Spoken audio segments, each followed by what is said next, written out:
मैंने अपना इस्तीफा प्रमुख सचिव मध्य प्रदेश शासन सामान्य प्रशासन विभाग को भेजा है। अपने घर के उद्घाटन में अपने परिवार के साथ, अपने बच्चे, अपने माता पिता, अपने पति के साथ रहने का जो मेरा अधिकार है, अगर यह अधिकार मुझे नहीं मिलता है तो मैं इस पद पे नहीं बने रहना चाहती हूँ। यह है निशा बांगरे। कल तक मध्य प्रदेश के छतरपुर जिले की डिप्टी कलेक्टर थी, अब एक्स डिप्टी कलेक्टर है। खुद इस्तीफा दिया है।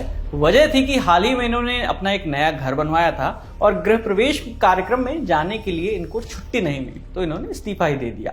निशा ने गुरुवार यानी 22 जून को अपने विभाग को एक पत्र लिखकर इस्तीफे की जानकारी दी। उन्होंने इस पत्र में नौकरी छोड़ने की वजह भी लिखी है। उन्होंने पत्र में विभाग के जिम्मेदार लोगों पर छुट्टी न देने और धार्मिक भावनाओं को क्षति पहुंचाने का आरोप लगाया है।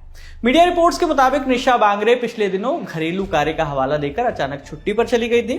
छुट्टी पर रहते हुए ही उन्होंने इस्तीफा देने का फैसला किया था। कल दिनांक 22 जून को मेरे पास जीएडी से ये पत्र आया कि आपके बैतूल जिले में नवनिर्मित मकान में धार्मिक, आध्यात्मिक एवं विश्व शांति के लिए प्रार्थना सभा में सम्मिलित होने बाबत जो मैंने पत्र लिखा है, उसमें उन्होंने साफ तौर पे इनकार किया है कि उपर्युक्त अनुसार स्थिति और आचरण के नियमों के आलोक में उपरोक्त स्वरूप के किसी भी कार्यक्रम के आयोजन करने तथा उसमें सम्मिलित होने की अनुमति प्रदान नहीं की जाती है।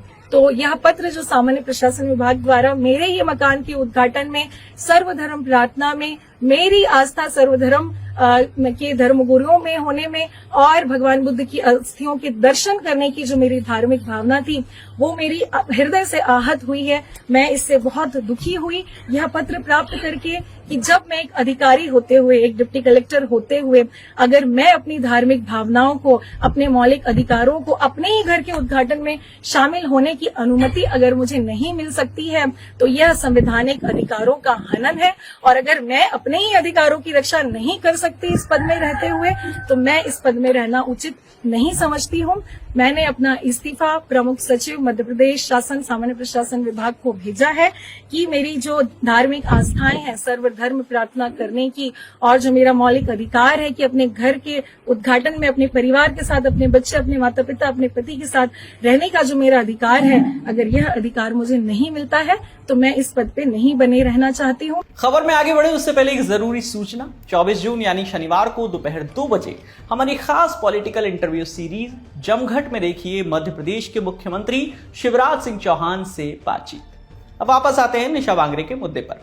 तो इस मामले में यह भी कहा जा रहा है कि निशा बांगरे जल्द ही राजनीति में सक्रिय हो सकती हैं।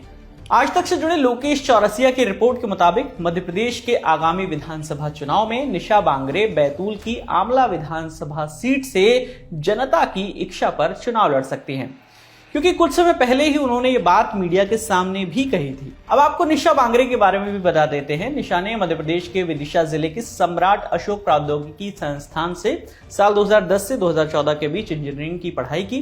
बाद में उन्होंने एक कंपनी में जॉब भी की, प्राइवेट जॉब थी, लेकिन कुछ समय बाद निशा ने सिविल सर्वेंट बनने की तैयारी शुरू कर दी। साल 2016 में मध्य प्रदेश लोक सेवा आयोग यानी MPPSC की परीक्षा पास की और उनका सिलेक्शन हुआ डिप्टी SP के पद पर।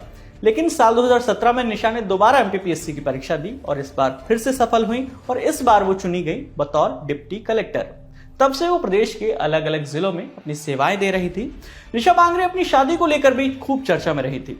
फरवरी 2019 में उन्होंने संविधान को साक्षी मानकर शादी की थी। निशा के पति एक मल्टीनेशनल कंपनी में जॉब करते हैं। वहीं निशा के पिता जो हैं वो मध्य प्रदेश शिक्षा विभाग में सहायक निदेशक के पद पर हैं।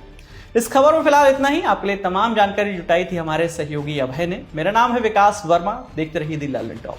शुक्रिया।